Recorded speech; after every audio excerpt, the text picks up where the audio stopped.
What's good, YouTube? It's your boy, Blue Blood Sports TV, back at y'all with another one.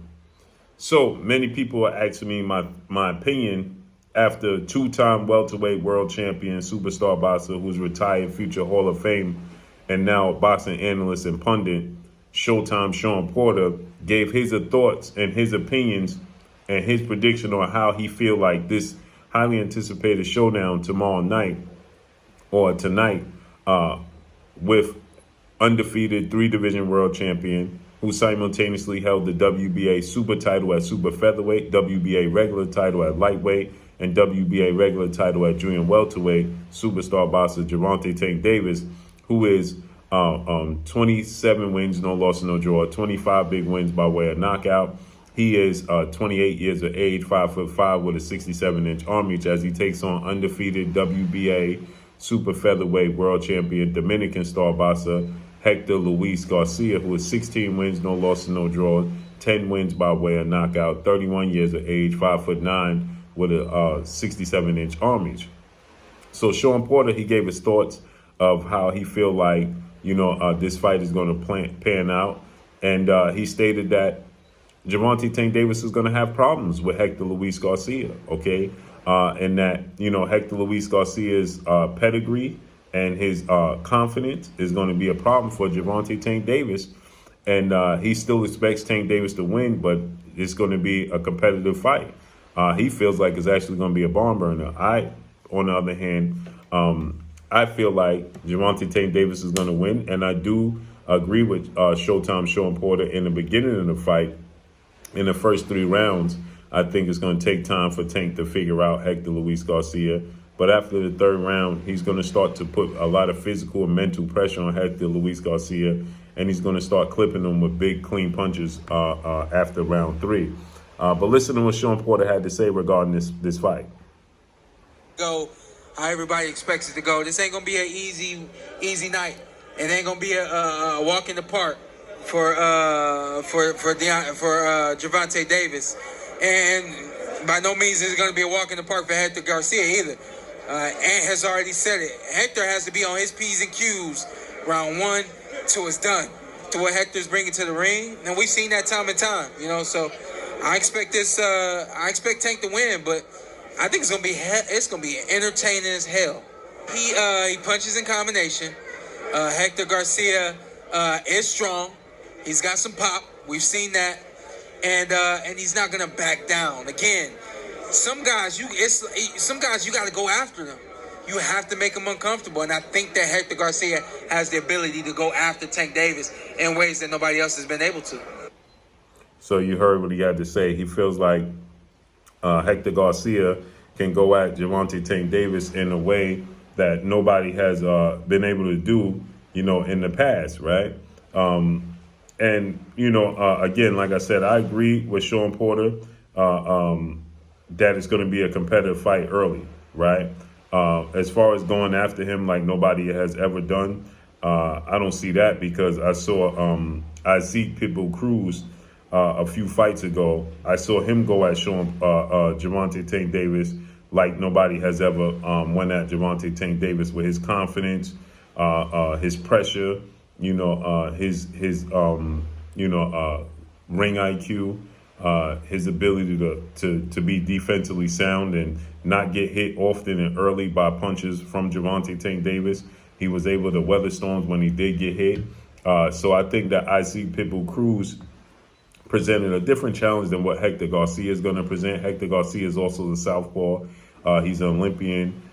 He's a world champion. He's undefeated. He's coming off of 2 of the biggest wins in his career. So for sure, Hector Garcia is going to present a different type of challenge for Tank Davis.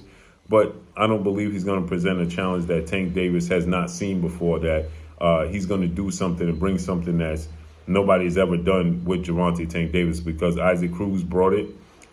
Even Mario Barrios brought it. Leo Santa Cruz brought it. The problem is, eventually, they all did the same thing. They make a mistake. Now, Isaac Pitbull Cruz, he didn't make a mistake, but it cost them to lose rounds, right? So I thought Tank clearly won 9 rounds to 3 over Isaac Pitbull Cruz, because he was so defensively responsible that he wasn't being offensively aggressive at times. Okay, he was walking Tank down, but he wasn't letting his hands go. He was being aggressive with his feet, but not with his hands. Mario Barrios, Leo Santa Cruz, Rolly Romero, they was aggressive with their hands and their feet, right? But again, it all boils down to the same mistake that everybody makes, and that is that they're going to make a mistake.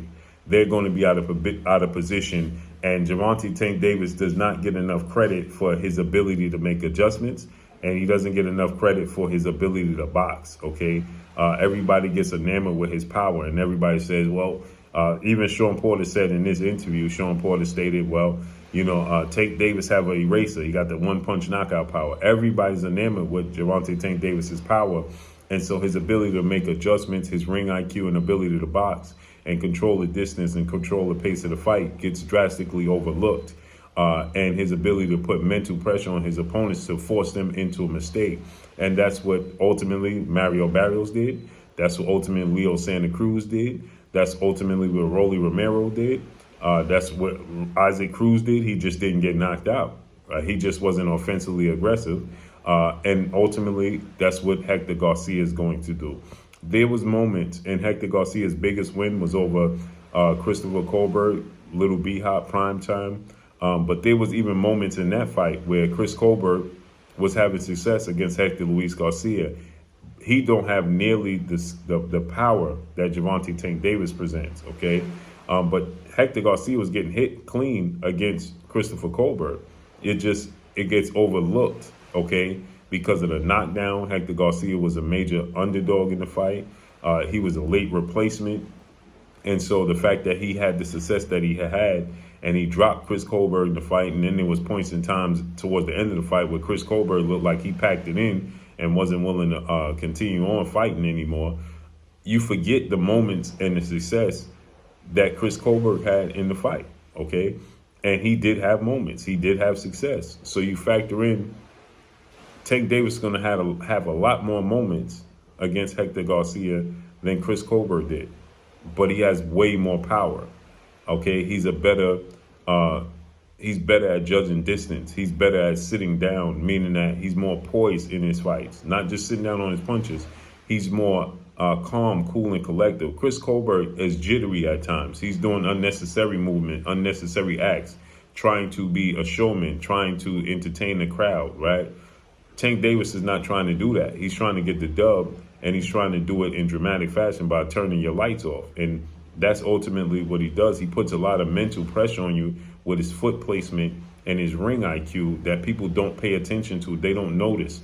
And ultimately, that causes his opponents to make a grave mistake, because it only takes the slightest mistake against Gervonta Tank Davis and he jumps on it, okay? He harps on that moment because he's able to slow the fight down. The greatest gift that Floyd Mayweather and Muhammad Ali had was to keep their eyes open and not blink and slow the fight down, okay? Slow the moment down, be able to be present in the moment and control the moment.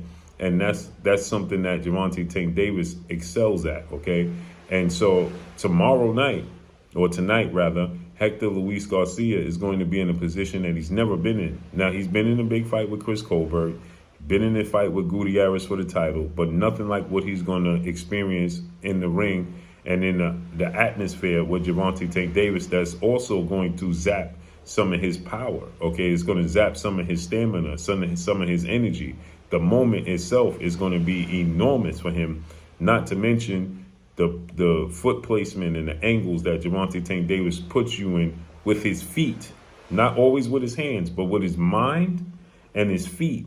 He puts you in a position where he could be successful because he's always up against it physically, meaning that everybody's always taller than him with a longer arm reach, okay, outside of Isaac Cruz, and he made the adjustment to that fight. So he's going to put Hector Garcia in a position where Hector Garcia is going to make mistakes, and I think after the third round. In the first 3 rounds, maybe even 4, Hector Garcia is going to be competitive, right? Because Tank is historically been a slow starter in his big fights. So I think that Tank going to start off slow, fill him out. And the fact that they're both southpaws, he's an Olympian. He knows his way around the ring. He knows the inches and the squares of the circle, or the square circle. It's going to take Tank time to find out. But after the 4th round, Tank is going to start to close the show. He's going to start to hit Hector Luis Garcia with punches that are clean, particularly to the body and the uppercut. And my final prediction on the fight and what's going to happen will come later on. So I agree with Shawn Porter in the beginning, but as far as it being a barn burner and an action-packed fight throughout the fight and go to duration, I don't see that. I think it's going to end fairly early, but I think about the 4th round, it stops being competitive and it's going to start looking a lot more like Tank Davis is in control. So let's see how this unfolds and plays out. But everybody wanted me to give my thoughts on what Shawn Porter had to say. That's my take on it, on Shawn Porter. I believe he's right as far as it being competitive in the first half of the fight, early on. But mid-round, Tank is going to take over.